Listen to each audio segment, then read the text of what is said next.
Hola chicos, hoy vamos a empezar a estudiar lo que fue, o mejor dicho, lo que se conoce con el nombre de modelo agroexportador argentino.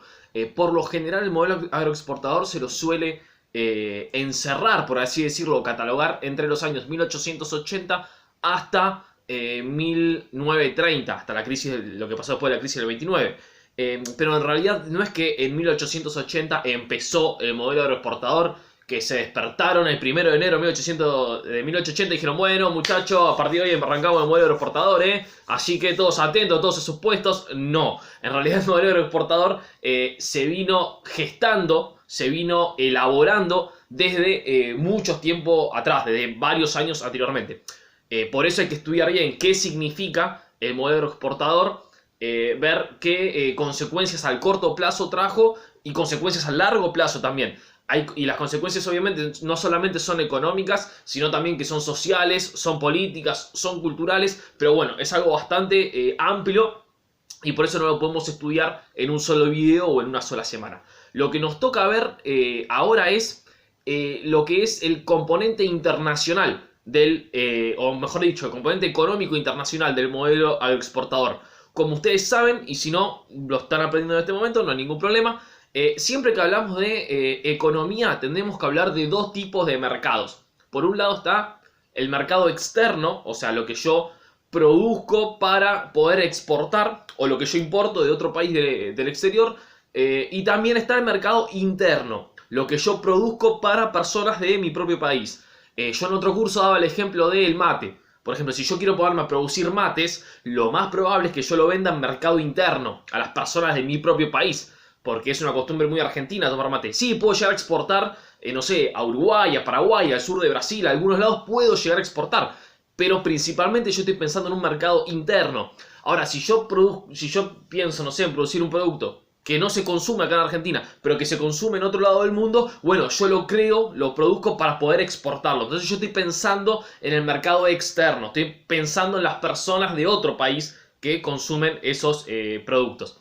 Entonces, bueno, teniendo eso en mente, vamos a empezar con el modelo exportador según lo que ya conocemos. Fíjense, lo primero, como siempre les digo, lo primero a analizar, lo primero a estudiar es el nombre.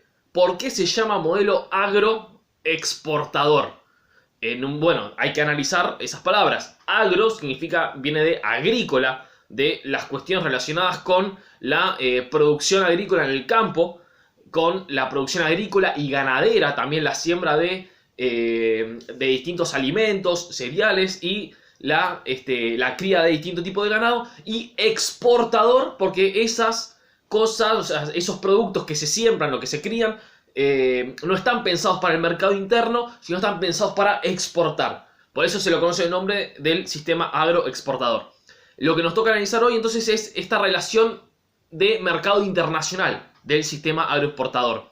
Principalmente, el principal socio de Argentina durante este periodo en donde se terminó de forjar el modelo agroexportador. Por eso se lo plantea desde 1880 hasta 1930, porque a partir de 1880 como que se termina de cerrar, terminan de encajar, por así decirlo, todas las distintas piezas. El principal socio de Argentina en este momento, a partir de 1880, es principalmente Gran Bretaña, principalmente Inglaterra. Nosotros ya estudiamos todo el proceso de las revoluciones industriales, ya estudiamos las consecuencias del imperialismo en todas sus facetas a nivel europeo e internacional, estudiamos el crecimiento económico que hubo antes de la Primera Guerra Mundial y como ya estudiamos Inglaterra, Gran Bretaña, principalmente Inglaterra, era la principal potencia económica de ese momento. Al mismo tiempo recuerden que estaba creciendo su influencia a Estados Unidos, estaba creciendo económicamente mucho, pero Estados Unidos va a tener una relación más cercana con México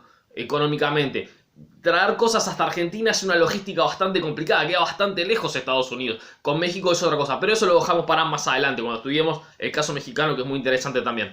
Entonces, el principal socio económico de Argentina en ese momento era Gran Bretaña. Y era principal socioeconómico, ¿por qué cuestiones? Por varias cuestiones. En un primer momento porque la forma de introducirse en este mercado internacional de Argentina fue por medio de esta división internacional del trabajo, que también ya la estudiamos. Argentina se incorporó como un país productor de materias primas o principalmente productos alimenticios en donde recuerdan que según la División Internacional de Trabajo, cada región, cada sector tiene que especializarse en una sola cuestión. En el caso de Argentina, como tiene una gran cantidad de campos y esa tierra es demasiado fértil, la División Internacional del Trabajo planteaba que Argentina tenía que sembrar y criar ganado para todo el mundo, principalmente para Europa. Entonces, el rol, por así decirlo, que le tocaba a Argentina, según la División Internacional del Trabajo, era que tenía que hacer agricultura y ganadería y exportar eso para Europa, principalmente para Gran Bretaña. En Gran Bretaña, según la División Internacional del Trabajo, o mejor dicho, en toda Europa Occidental, estaban las fábricas donde se producían un montón de alimentos, se procesaban las materias primas y se producían bienes manufacturados y los vendían de nuevo para Argentina. Y Argentina entonces importaba, Argentina compraba, por así decirlo, los productos ya terminados. Vamos con el típico ejemplo que ya les dije anteriormente y que de hecho es muy real, que pasaba acá en Argentina. Argentina tenía ovejas, producía lana, exportaba la materia prima, exportaba la lana. En Inglaterra se transformaba esa lana en un pullover y a Argentina llegaba el pullover ya finalizado.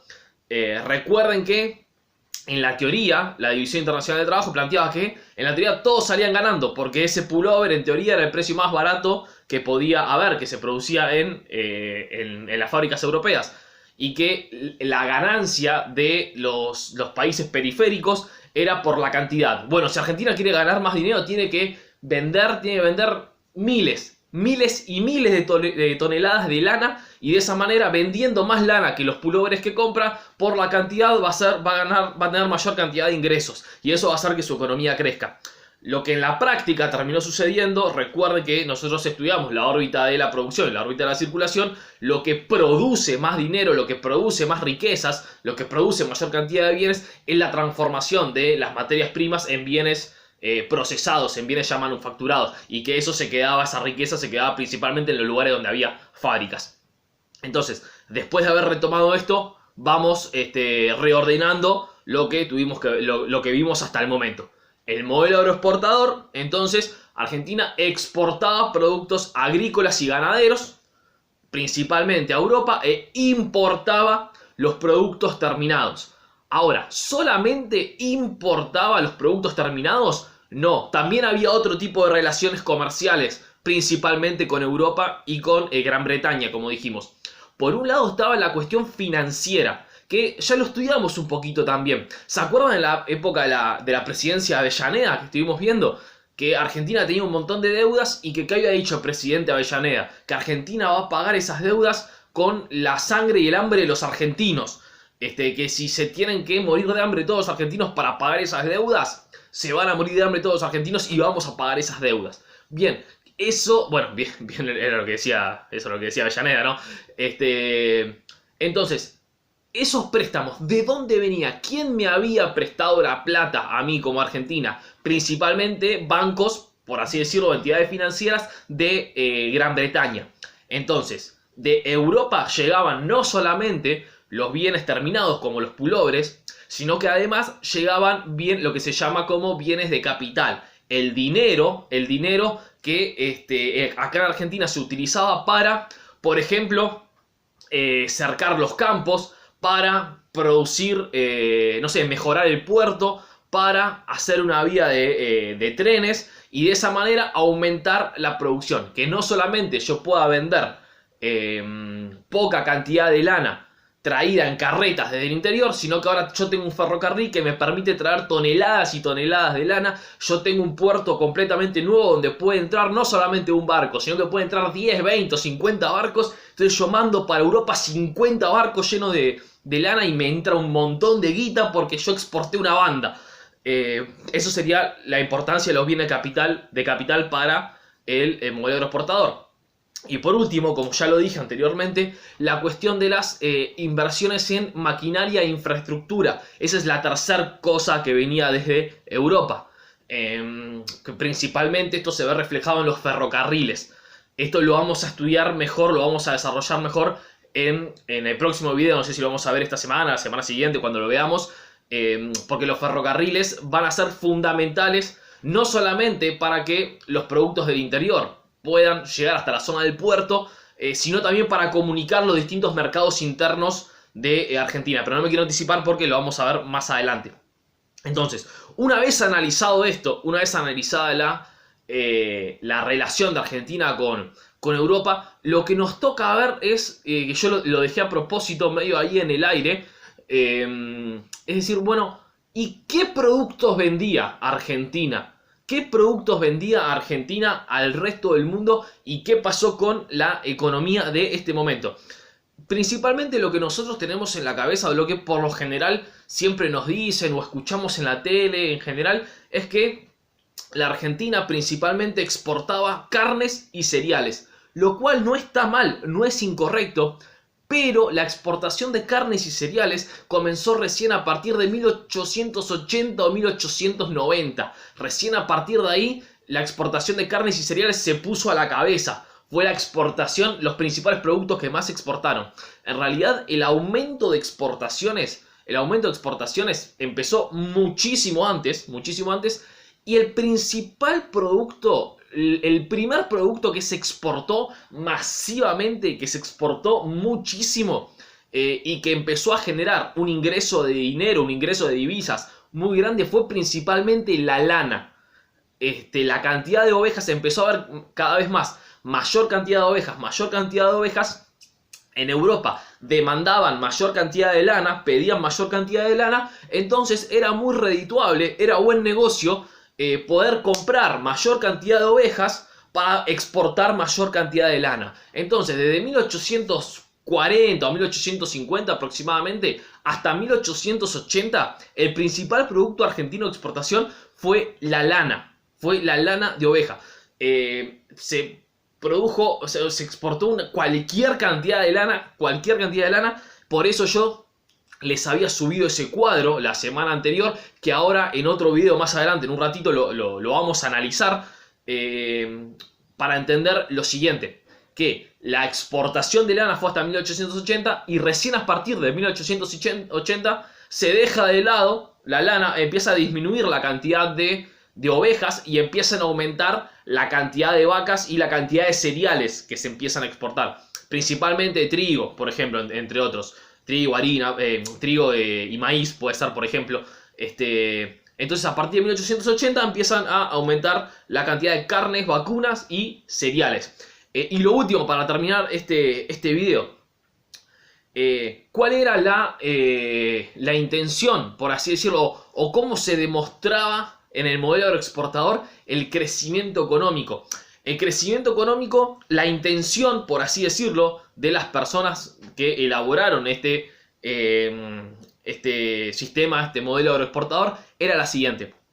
Principalmente la base de la economía tenían que ser las exportaciones. Yo tengo que producir muchísimo, tengo que producir casi absolutamente todo solamente para exportar.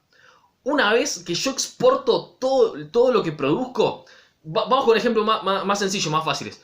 Para la vida, para poder vivir, yo solamente necesito un pullover. Y no, yo también necesito ropa, también necesito comida, también necesito muebles, también necesito, bueno, ahora artefactos para el hogar. En ese momento no había televisores, obviamente, pero bueno, lo que sea. Yo necesito todas esas cosas. Bueno, la idea del modelo agroexportador era la siguiente. Vos no tenés que producir todo en tu país. Vos no tenés que producir muebles, no tenés que producir, no sé, qué sé yo, en ese momento ferrocarriles, que eran muy importantes en ese momento. Vos no tenés que producir todo. Vos solamente tenés que producir lo que mejor te sale.